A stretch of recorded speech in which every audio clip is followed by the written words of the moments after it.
Ул 30 елга якын гомерен телевидениегә багышлаган. Соңгы 2 дистә елын безнең каналда мәгълүмати тапшыруларны эфирга чыгаручы режиссер буларак эшләде. Гел кадр артында булса да, йөрәк түрендә мәңгегә калачак ди элекке хезмәттәшләре. Әхлакый, мораль яктан да тотмаклык кирәк, физик яктан да сәламәтлек кирәк.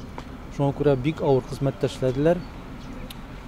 Илизапа ул нык характерлы, шул ук вакытта нечкә күңелле кеше иде. Очень любил свою профессию, очень любил свою семью. Ул гаиләсенә карата да игътибарлы иде. Якын дусты буларак характерын яхшы белә идем. Бик зур рәхмәт сезгә, минем бабамның Коръәнен саклаган өчен.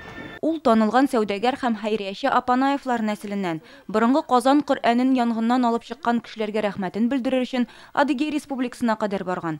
Нәсел тарихын барлап, шәҗәрәсен төзи, бабалар архивын җентекләп өйрәнә. Җаны тәне белән милли кадр иде.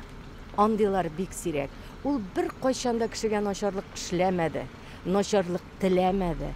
Ул үз нәсел тарихын бик яхшы белә иде. Әле менә җәй көннәрендә генә без Шиһабетдин Мәрҗани мәчете тирәләрендә булдык.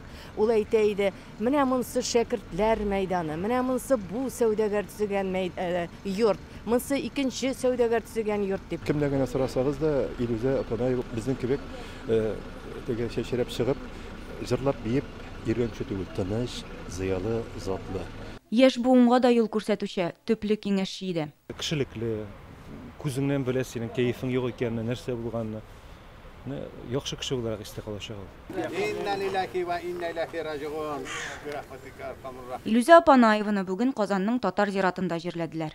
Очень хочется, чтобы у живущих сегодня Апанаевых рождались дети и продолжался наш род. Динә Исамдинова, Гадел Миндубаев, Яңа Гасыр каналы.